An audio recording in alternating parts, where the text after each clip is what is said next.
আশা করছি সবাই ভালো আছেন। আমরা আজকে একটি ডিফারেন্ট জিনিস নিয়ে এসেছি, সেটা হচ্ছে কিভাবে স্ক্যানার কনফিগার করতে হয়।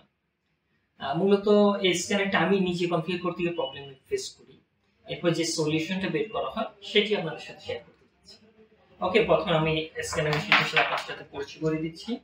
আমার কাছে রয়েছে একটি Canon স্ক্যানার মেশিন। ওকে, এটার মডেল নাম্বার হচ্ছে Canon স্ক্যান। ওকে, পাশাপাশি এক্ষেত্রে আরেকটি হচ্ছে মডেল নাম্বার হচ্ছে LiDE 110। ওকে, মেশিনটি একটু ওপেন করে দেখাচ্ছি আপনাদেরকে। এটা হচ্ছে স্ক্যানারের গ্লাসটি। ওকে, এখানে একটা আমরা পেপার দিয়ে দিচ্ছি। পাশাপাশি এই পাশে আপনারা এটা একটা সিরিয়াল নাম্বার দেখতে পাবেন।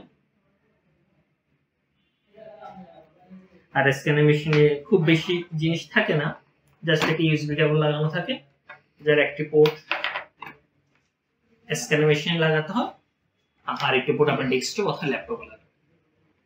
ওকে, তাহলে আমরা স্ক্যানার মেশিনটিতে একটি পোর্ট লাগিয়ে দিচ্ছি।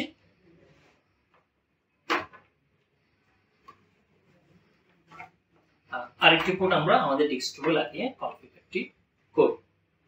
আমি যে সমস্যাটি ফেস করি সেটা হচ্ছে, আমরা যখন ক্যাননের সাইটে যাই সেখান থেকে সফটওয়্যারটি ডাউনলোড করি, ড্রাইভার যে সফটওয়্যারটি, তখন সাকসেসফুলি স্ক্যানারটা সম্পূর্ণ হয়নি। আসলে মূলত দুইটি সফটওয়্যার ডাউনলোড করতে হয়, একটা হচ্ছে Canon স্ক্যানার ড্রাইভার আর একটা মডেল হচ্ছে LiDE 110। পাশাপাশি নেভিগেটর একটি সফটওয়্যার ডাউনলোড করতে হয়। ওকে, ধারাবাহিকভাবে দুটি সফটওয়্যার ডাউনলোড করে যখন আপনি স্ক্যান করতে যাবেন তখনই সাকসেসফুল স্ক্যানটা সম্পূর্ণ হবে। চলুন আমরা সরাসরি প্র্যাকটিক্যালি